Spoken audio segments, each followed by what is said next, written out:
Olá, leitores! Eu sou a Janaína, esse é o Estante de Fantasia e hoje nós estamos aqui para conversar sobre os livros que eu li no último trimestre. Então, os livros lidos de julho, agosto e setembro. Li quase 20 livros. Então, como vai funcionar isso aqui para ficar um pouquinho mais dinâmico? Eu vou dar uma breve sinopse do que se trata o livro e eu vou falar se eu gostei ou não gostei, pontos positivos, e assim nós vamos seguindo. Então, eu vou tentar ser o mais breve possível. Esses livros têm vídeo aqui no canal, então eu fiz vlogs de leitura para todos eles, e lá nesses vídeos eu dou a minha opinião mais completinha.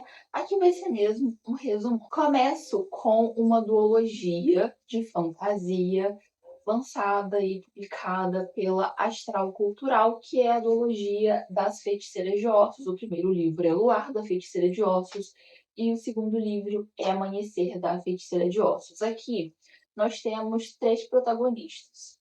A gente tem a Alice, que é a herdeira de um clã de bruxas, a Sabine, que é a sua melhor amiga, e o Bastian, que é um humano que teve o pai assassinado por uma dessas bruxas. Essas bruxas, essas feiticeiras, fazem parte da Irmandade das Leurés, que são mulheres que têm como dever divino fazer a travessia dos mortos ou para o submundo ou para o paraíso. Só que para isso, as mulheres precisam fazer alguns sacrifícios. Elas precisam matar três animais, né, para conseguir as suas graças, os seus dons. Então, por exemplo, as feiticeiras elas sempre devem matar uma ave para que elas consigam enxergar os fantasmas e ali, né, poder ajudá-los e guiá-los para essa travessia, que inclusive nem sempre é tão pacífica, não. E mais, elas precisam também sacrificar o amor da sua vida, a sua alma gêmea, no seu rito de passagem. A Alice, ela tá prestes a fazer o seu rito de iniciação, só que tudo dá errado, ela é sequestrada. Então, a Sabine vai fazer de tudo para resgatá-la. Elas vão ter um conflito ali, sobre o que deve ser feito, sobre se o que a Irmandade faz é certo, e ao mesmo tempo a gente vai ter toda uma mitologia envolvendo o deus do submundo e a deusa do paraíso. A gente vai ter também Romance Proibido. Então é um livro bem leve, jovem também, com bastante aventura, que foi algo que me conquistou, e um pouquinho de romance. E mais, a Sabine, em primeiro momento, ela aparece como personagem secundária. Mas no segundo livro, ela já ganha mais destaque. Inclusive, ela está aqui na capa, enquanto na capa do primeiro tá a Alice e o Bastian, que é quem sequestra ela. Então, assim, foi um livro bem envolvente, eu li muito rapidinho, gostei bastante dessa fantasia e eu super recomendo, foi uma boa experiência pra mim. Ela já passou hype, né? Ela não tá mais famosinha, ela já foi lançada há um bom tempo, mas ainda assim eu gostei bastante dessa história. Eu também li outra duologia de bruxas, que é a duologia da Mariposa Escarlate, composta pelo livro Caçador Sem Coração e Bruxa Rebelde. É um livro, né, com protagonista bruxa. Aqui a gente conhece a Rune. Ela vive num mundo onde um dia já foi governado por bruxa, mas atualmente elas são caçadas. A avó da Rune é uma bruxa, a avó adotiva dela, e ela foi caçada e a Rune foi obrigada a entregar a própria avó, então isso meio que assombra ela. Então, atualmente, ela finge ser uma socialite fútil, né, que não liga pra nada, só pensa em moda, mas, na verdade, ela é a Mariposa Escarlate, que é uma bruxa que tenta aí, sempre que possível, salvar as suas iguais. Aqui a gente tem a dinâmica bruxa e caçador de bruxas, porque a gente vai conhecer também o Gil. Ele é um guarda ali que caça essas bruxas, muito famoso por ter executado várias, mas a gente entende também a perspectiva dele, porque ele já foi meio que traumatizado no passado por uma determinada bruxa, ele já sofreu muito, inclusive violência, então a gente entende os dois lados desses dois personagens. É um livro bom, tá? É uma boa duologia, mas ela tem muito romance. O foco dessa duologia é o romance. A gente tem sim algumas cenas de aventura, de ação, mas é uma duologia para quem gosta do romance. Esse é um livro que muita gente favoritou, maravilhoso, etc. Não é um favorito da vida para mim, mas é uma boa duologia de fantasia, principalmente se você é mais jovem, se você gosta muito de romance. Eu acho que é uma boa pedida. São livros grandinhos, tá? Eles são lançados pela Arqueiro, então O livro, inclusive, é muito bonito, né? Ele tem esses detalhes assim. Então, é uma boa edição. Eu gostei dessa leitura, foi proveitosa, mas não foi um favorito da vida pra mim. Eu tenho pensado que talvez eu tenha tido um hiperfoco em bruxas, não é mesmo? Pois é. O terceiro livro, né, a terceira história que eu vou trazer aqui para vocês é A Natureza das Bruxas. Aqui nós conhecemos a Clara. Eu até estranhei, né, porque Clara é um nome português, esse é um livro gringo com uma protagonista Clara. Mas enfim, a Clara, ela vive num universo onde as bruxas têm seu poder diretamente relacionado às estações do ano. Então a gente tem as bruxas da primavera, do verão, do outono, do inverno. Só que a Clara é uma bruxa temporal, então ela está ligada a todas as estações do ano. Então ela vai mudando de personalidade, o poder dela é bem fluido e se conecta com todas as estações. Aqui nós temos uma problemática, que é a problemática ambiental, e seres humanos estão causando um desequilíbrio ambiental muito forte e as bruxas não estão conseguindo mais minimizar esses impactos negativos dos homens. Então, a gente tem toda uma questão da Clara, né, treinar ali para se tornar uma bruxa poderosa, para conseguir controlar o clima, né, e salvar o mundo de desastres naturais. Enquanto isso, ela vai ser treinada numa escola. Ela vive nessa escola, mas ela vive um pouco isolada porque uma das melhores amigas dela acabou sendo morta pelas mãos dela, então ela é meio traumatizada, então ela se isola. Inclusive, o treinador dela acaba morrendo também por conta indiretamente dela, então ela assim vive extremamente isolada e longe de outros alunos. Só que para substituir o último treinador dela, um cara mais jovem vai ser o seu parceiro de treino e eles vão começar a se envolver. Só que ela tem muito medo de se envolver, então eles vão ter mais esse drama, assim. Então aqui a gente tem muito romance, a gente tem a Clara descobrindo os seus poderes, mas é um livro bem jovem, assim. Eu gostei, foi uma leitura fluida, é uma fantasia volume único, né, lançada pela Rocco. Então, é bem jovenzinha, é bem tranquila de ser lida, bem fácil. O casal tem química até, mas o foco é muito no romance. E aí, eu não gosto muito de romance, mas ainda assim foi um bom livro, eu gostei. E serviu com propósito. O universo fantástico é incrível. Foi um dos universos que eu mais gostei de ler. Inclusive, as estações do ano vão passando. E aí a gente tem flores, que aqui, né, representam as estações. Então aqui a gente tem uma florzinha que representa a primavera. Então, assim, gente, é um livro bem legalzinho, mas é para um público mais jovem mesmo, sabe? Então tem mais drama, tem toda essa estética de escola de magia. Então foi bom, mas não foi tudo isso. Chegou a vez de um nacional, que é o Alto da Maga Josefa. Aqui nós também temos uma bruxa, que é a Josefa, que vai se unir com o Toninho, que é um caçador de monstros, e juntos eles vão caçar criaturas mágicas que estão às soltas pelo Nordeste brasileiro. E aí, cada capítulo desse livro vai trazer uma história sobre essa criatura mágica. Então aqui, por exemplo, é o capítulo 5 e vai narrar a história do Toninho e a Josefa lidando com um dragão. Esse livro é belíssimo, é bem curtinho e a história, né, ela tá interligada em cada capítulo, mas dá pra gente ler bem devagarzinho e saboreando. Tem muita aventura, é um livro muito gostoso de ler.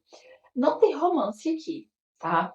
Mas eu chipei muito o Toninho e a Josefa. Eles são muito legais juntos. Enfim, eles vivem muita aventura. É o tipo de livro que eu gosto, sabe? Uma cozy fantasy excelente, sabe? Uma fantasia aconchegante que dá aquele quentinho no coração mesmo. Eu gostei muito desse livro. É bem curtinho. Ele é lançado pela Gutenberg. Então, eu devorei. E assim, é um dos meus favoritos da vida. Se você não conhece o Alto da Maga Josefa, por favor, conheça. Inclusive, eu acho que é uma boa opção para as pessoas mais jovens, até para as crianças, né? Não para criança muito pequena, mas ele 12 anos, 10 anos, eu acho que já dá para você ler para ela ou dar de presente, assim. Porque é um livro muito bonito e a história é muito interessante. A gente tem toda também uma questão religiosa, muito entre aspas, né? A gente tem aqui um embate entre Deus e o diabo, já que a Josefa, ela vem com aquele arquétipo de bruxa que é metade demônio e metade humano, né? Igual os seres aí criados no universo de Shadowhunter da Cassandra Clare. A gente tem toda essa referência aí. O Toninho fica meio cismado com ela no começo, mas ele acabou gostando muito dela. A Josefa é super brava, enquanto o Toninho é mais alegre, mais divertido. Então, assim, gente, que livro bom. Eu acho que ele vai estar no meu top 10 de 2025. Só digo isso. Agora, uma fantasia também nacional com bruxas. Estou falando de Garras. É um livro bem curtinho, volume único, lançado pela Rocco. E aqui nós conhecemos a Diana. A Diana é filha de uma bruxa com um caçador de monstros. Só que ela está amaldiçoada, ela perdeu a sua magia por toda uma questão aí familiar. O pai dela, gente, é um exemplo de pai, tá? Só que não. E aí, o único jeito que ela ainda consegue acessar a magia dela é através de um oráculo. E aí, esse oráculo deu a entender que ela precisa se casar com um lobisomem. Então, ela vai entrar num casamento por conveniência com o Edgar, que é o líder ali de uma matilha de lobisomens. Olha só, você se casa comigo, você vai ser rico, vai conseguir sustentar toda essa galera aí da sua matilha. Só que para isso você vai ter que matar o meu pai. Isso porque o pai dela lançou uma maldição onde, se alguém tentar matá-lo, quem vai morrer é os filhos. E a Diana não quer morrer, né, gente? E aí tem toda essa questão, né? Eles lutam contra essa maldição, eles tentam quebrar.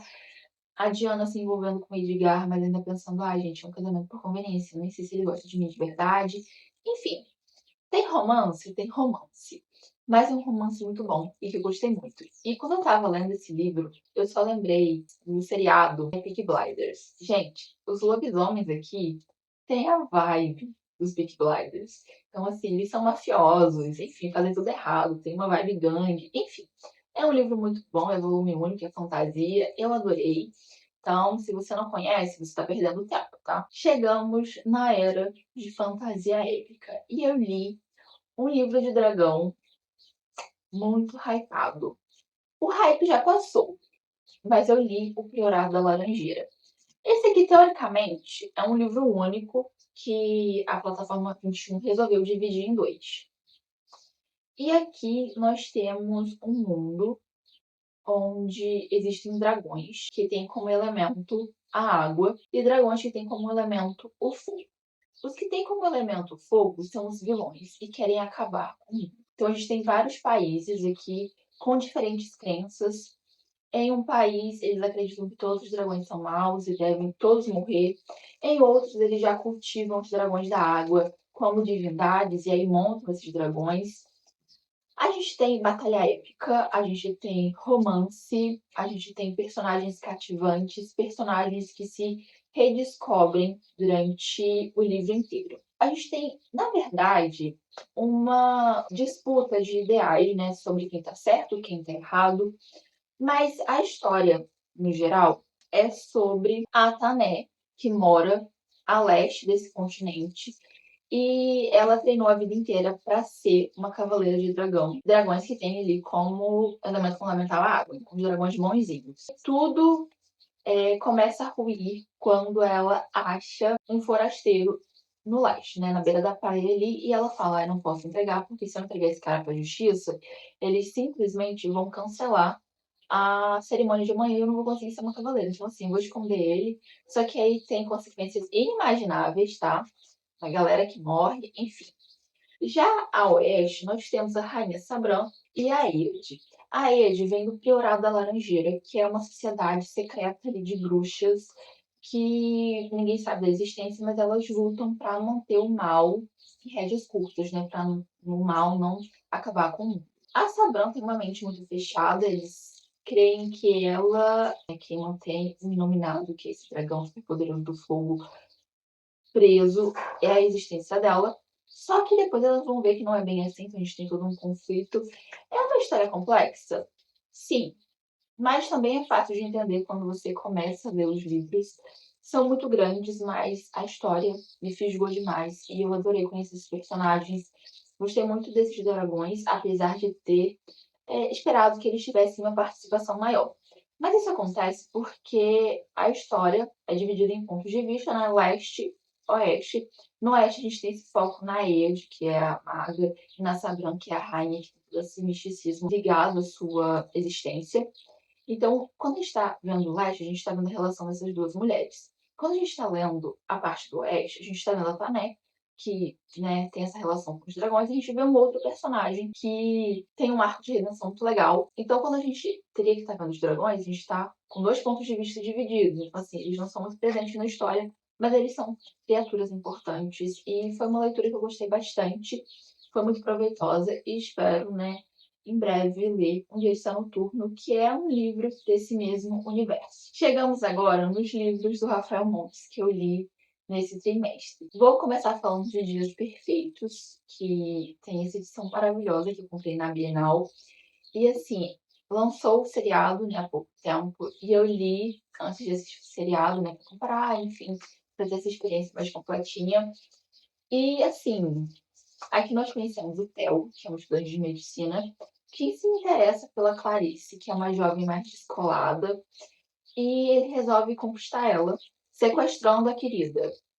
E aí, minha filha, essa ladeira abaixo, tá? Horrores e horrores acontecem entre esses dois. O final do livro é avassalador, tá? É avassalador, é muito triste.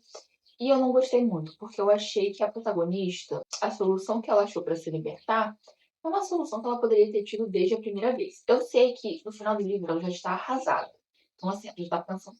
Mas, assim, não me agradou tanto, mas foi uma leitura que eu li muito rápido.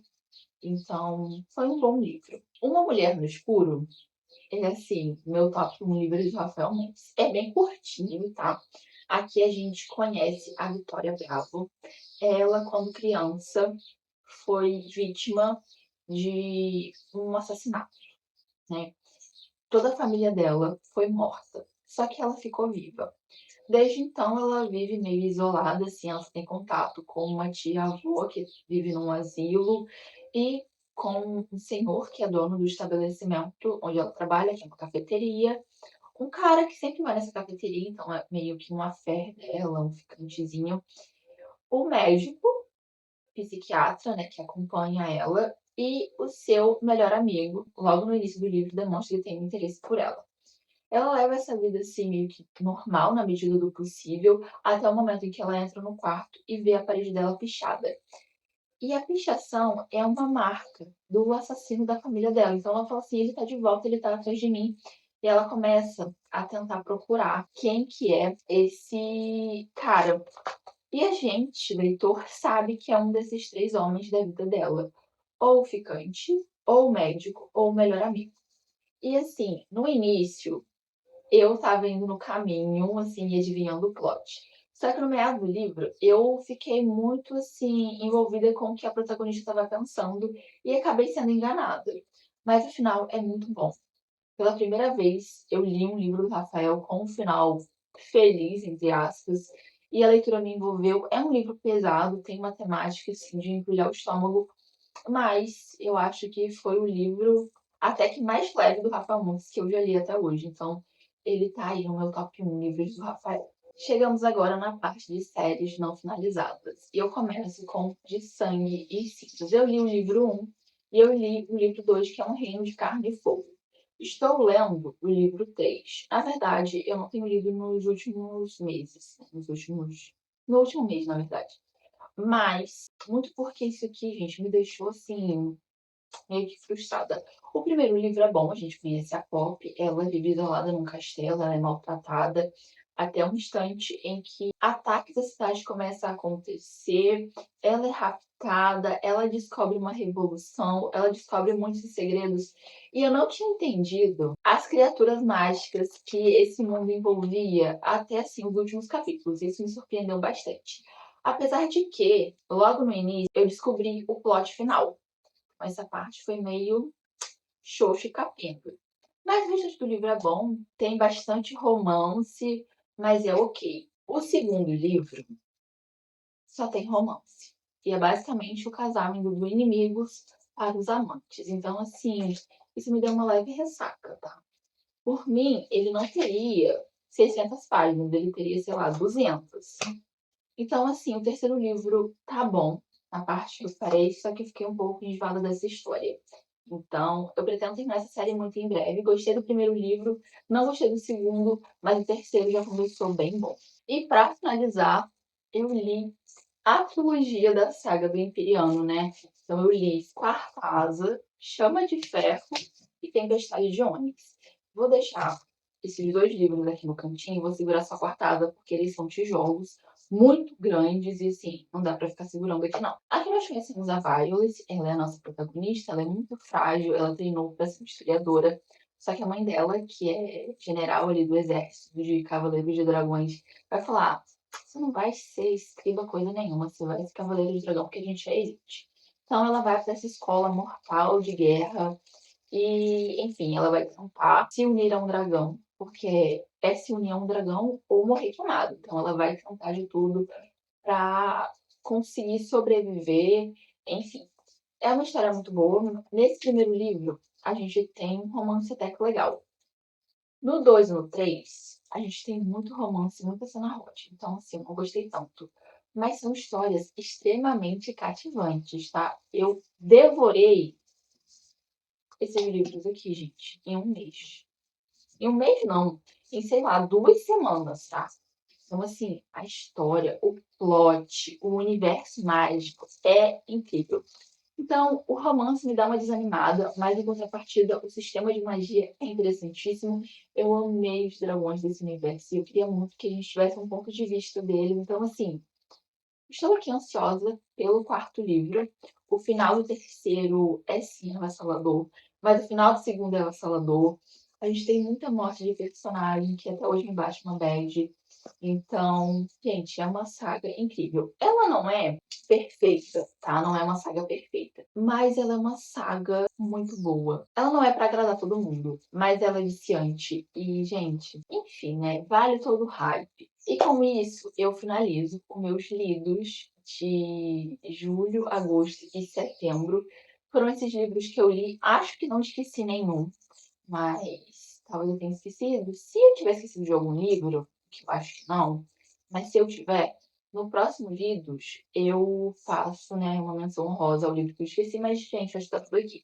Acho que falamos de todos. E é isso. Muito obrigada a você que assistiu até esse momento. Me diz se você já leu algum desses livros e se você já leu, me conta no comentário o que você achou. Eu vou ficando por aqui e nos vemos no próximo vídeo. Tchau, tchau, leitores!